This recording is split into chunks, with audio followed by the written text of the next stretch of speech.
शरीफ उभर रहे हैं पाकिस्तान एयरफोर्स के इस विमान से बाहर। ये देखिए नवाज शरीफ एक सूट में बाहर निकल रहे हैं और उनका वहां पर स्वागत भी किया जा रहा है। संभवतः सार्क नेता जो तमाम पहुंच रहे हैं, सबसे बड़ी तस्वीर नवाज शरीफ निकलते हुए बाहर। वहां मौजूद कुछ प्रोटोकॉल ऑफिसर्स हैं, साथ ही पाकिस्तानी हाई कमीशन के भी कुछ अधिकारी हैं। अब्दुल बासित भी दिखाई दे रहे हैं वहां पर। और तो ये कौन कौन है साथ में कर्नल यूएस राठौर? ये पाकिस्तान के दूतावास के मिलिट्री अटैचीज हैं और मेरे ख्याल से और आपके ये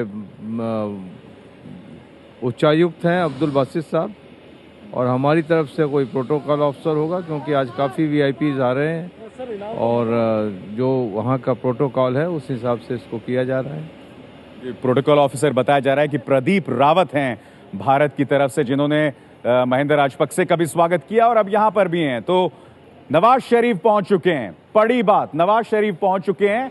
और देखिए, चाहे आप माने ना माने, संभवतः सबसे बड़ा फोटो ऑप जो है यही होने वाला है। बिल्कुल, इस शपथ विधि की दूसरी बड़ी तस्वीर जब नरेंद्र मोदी और नवाज शरीफ मिलेंगे वो बनेगा।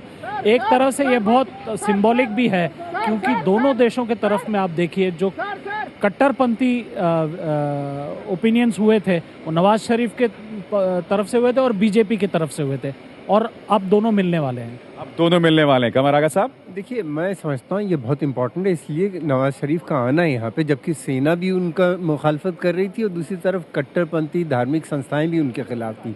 उसके बावजूद वो दिल्ली आए हैं। ये एक बहुत बड़ा उनका कदम है और इससे लगता है कि वो कुछ चाहते हैं।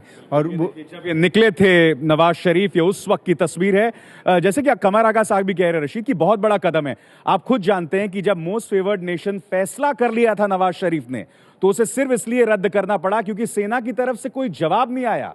सेना ने मना नहीं किया था, सेना की तरफ से कोई जवाब नहीं आया, तो खामोशी पर ऐसा खौफ था।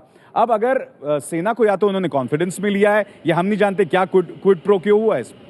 जी अभिषेक, देखिए ऐसा लगता है कि दोनों साइड में देखिए विरोध तो बहुत होता है, लेकिन एक पड़ोसी होने के नाते कोई आगे का रास्ता भी नहीं है। सिर्फ पीस प्रोसेस ही एक तरीका है। तो पॉलिटिकल विल, देखिए बहुत सारे पेपर तैयार हैं, बहुत सारे प्रपोजल हैं, बहुत सारी चीज़ें जो की जा सकती हैं जिसमें कोई डिसएग्रीमेंट नहीं है दोनों देशों में, लेकिन उसमें राजनीतिक इच्छा शक्ति की कमी थी। डॉक्टर मनमोहन सिंह कभी वो सब काम नहीं कर सके जो अब नरेंद्र मोदी और नवाज शरीफ कर सकते हैं। नहीं, माफ कीजिएगा, इच्छा शक्ति की कमी कैसे बोल सकते हैं हम? यही बीजेपी जो कहती थी कि 26/11 का गुनहगार जेल में नहीं होगा, तो आप कॉम्पोजिट डायलॉग शुरू मत कीजिए।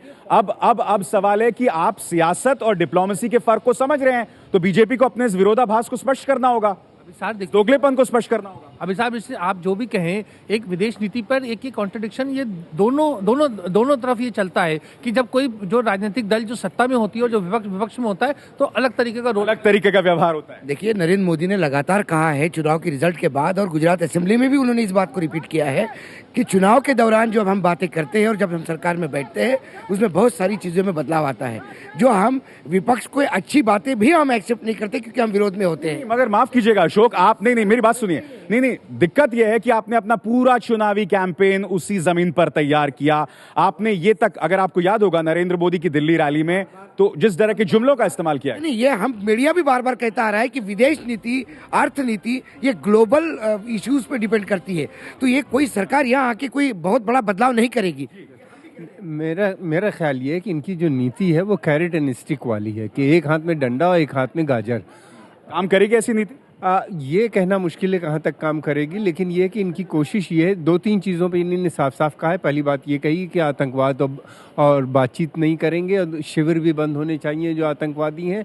तो मुझे उम्मीद है कि ये एक प्रेशर डालने की कोशिश कर रहे हैं। कहाँ तक कामयाब होंगे यह भी कहना। पीस प्रोसेस की क्या जमीन तैयार होगी दिबांग? बड़ा प्रश्न यही है। अगर वाकई उस बायलैटरल के बाद ऐसी कोई घोषणा होती है जिसकी उम्मीद कम है, मगर क्या पीस प्रोसेस की जमीन तैयार होगी? देखिए सर, एक पहले मैं बताऊं कि एक तो बड़ी चीज़ ये है कि जितने भी मंत्रियों का शपथ ग्रहण होगा, कल जो तस्वीर छपेगी वो छपेगी जब ये हाथ मिलाएंगे प्रधानमंत्री मनमोहन सिंह से। एक तो बात वो है। दूसरा नरेंद्र मोदी से जब ये हाथ मिलाएंगे तो वो पहली वो बड़ी तस्वीर होगी। दूसरी बात मुझे लगता है कि ये एक गेटिंग टू नो वाली मीटिंग है। और जिस तरह से मामला बिल्कुल स्टेलमेट में आ गया था, जिच पे आ गया था, उसको एक आगे बढ़ने की एक चाल है। और उसमें आर्मी ने ज़रूर वहाँ पर कहा होगा, पर आप देखें जिस तरह से वहाँ मीडिया का सपोर्ट था, जिस तरह की वहाँ की सिविल सोसाइटी का सपोर्ट था कि भाई जाइए, नहीं तो और आप करेंगे क्या। और एक मौका है, एक नया दरवाज़ा खुल रहा है और वो उनको मिला। मेरे ख्याल से ये बड़ी बात है और ध्यान बड़ी बात है राजीव जी।